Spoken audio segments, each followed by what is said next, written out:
कभी electro homeopathy के बारे में सुना है? ये असल में पौधों के अर्क से बनी दवाओं का एक सिस्टम है। आज हम एक सोर्स डॉक्यूमेंट के जरिए इसकी एक खास दवा C16 के बारे में जानेंगे कि इसके क्या दावे हैं और इसका इस्तेमाल कैसे बताया गया है। तो चलिए शुरू करते हैं। कहानी यहीं से दिलचस्प हो जाती है। सोचिए, एक ही दवा और वो भी 300 से ज्यादा बीमारियों के लिए। हमारे सोर्स डॉक्यूमेंट के हिसाब से तो यही दावा है। तो सवाल ये उठता है कि आखिर ये C16 है क्या चीज? तो ये जो C16 है, इसे खास तौर पर पुरानी मतलब जो लंबे समय से चली आ रही बीमारियां हैं उनके लिए बताया गया है। सोर्स के हिसाब से इसका असर शरीर के 3 खास हिस्सों पर सबसे ज्यादा होता है: हमारा पाचन तंत्र, हमारा यूरिनरी सिस्टम और प्रजनन अंग। चलिए इसके पहले और सबसे मुख्य प्रभाव क्षेत्र से शुरू करते हैं। सोर्स डॉक्यूमेंट के मुताबिक C16 का सबसे ज्यादा इस्तेमाल पाचन तंत्र से जुड़ी समस्याओं के लिए ही होता है। और इसकी रेंज देखिए, वाकई हैरान करने वाली है। पेट के अल्सर और एसिडिटी से लेकर गैस, कब्ज और दस्त जैसी लगभग हर आम पाचन समस्या का जिक्र इसमें मिल जाता है। अच्छा, एक उदाहरण से समझते हैं कि ये जानकारी दी कैसे गई है। जैसे पेट का अल्सर यानी गैस्ट्रिक अल्सर, इसके लिए C16 D200 को मुख्य दवा बताया गया है और साथ में एक सहायक दवा है C6 D30 और साथ में लक्षण भी दिए हैं, जैसे पेट में जलन, दर्द और भूख ना लगना। और डुओडेनल अल्सर के लिए भी देखिए, एक पैटर्न सा दिखता है। फिर से मुख्य दवा C16 D200 और सहायक दवा C6 D30।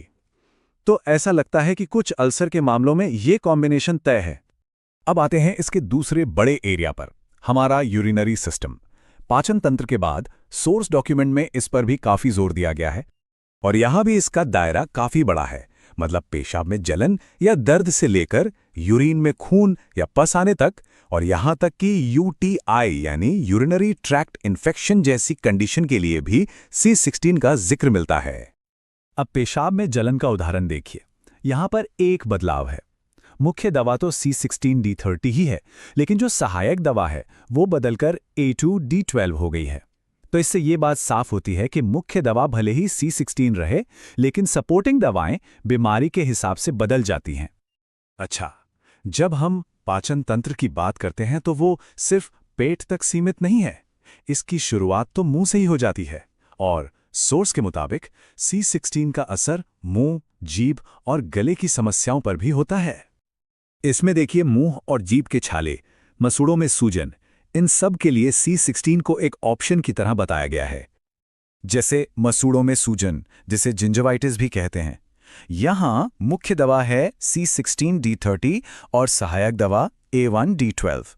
और लक्षण वही हैं जो हम जानते हैं: सूजन, दर्द और मसूड़ों से खून आना। तो अब तक हमने ये तो देख लिया कि C16 किन किन बीमारियों के लिए बताई गई है, पर अब सवाल आता है कि इसे इस्तेमाल करने का तरीका क्या है, मतलब इसके पीछे का सिस्टम क्या है। तो ये जो मुख्य और सहायक दवा का कॉन्सेप्ट है, इसका क्या मतलब है? बहुत आसान है। मुख्य दवा वो है जो सीधे सीधे बीमारी या उस अंग पर काम करती है, और सहायक दवा वो या तो मेन दवा के असर को और बेहतर बनाती है या फिर जो दूसरे छोटे मोटे लक्षण हैं उनको संभालती है। और आपने दवाओं के नाम के आगे D30 या D200 जैसे नंबर भी देखे होंगे। ये क्या है? सोर्स बताता है कि ये दवा की ताकत यानी उसकी पोटेंसी को दिखाते हैं। मतलब दवा को कितना डाइल्यूट किया गया है। अलग अलग प्रॉब्लम के लिए अलग अलग पावर की दवा का जिक्र है। तो इस सारी बातचीत के बाद अगर निचोड़ निकालें तो सबसे बड़ा सवाल यही है, C16 का मेन काम क्या है? इसका मुख्य प्रभाव क्षेत्र कौन सा है? और इस सोर्स डॉक्यूमेंट को देखने के बाद जवाब बिल्कुल साफ है। इसका सबसे बड़ा, सबसे ज्यादा फोकस हमारे पाचन तंत्र की बीमारियों पर है, एकदम मुंह से लेकर आंतों तक। और आखिर में सोर्स की ये एक लाइन इस पूरी कहानी को एक अलग ही एंगल देती है। ये कहती है कि ये दवा सिर्फ बीमारी ठीक नहीं करती, बल्कि जीवन पथ को संतुलित करने में मदद करती है। ये एक काफी गहरी बात है जो इसे सिर्फ एक दवा से कहीं ज्यादा कुछ बताती है।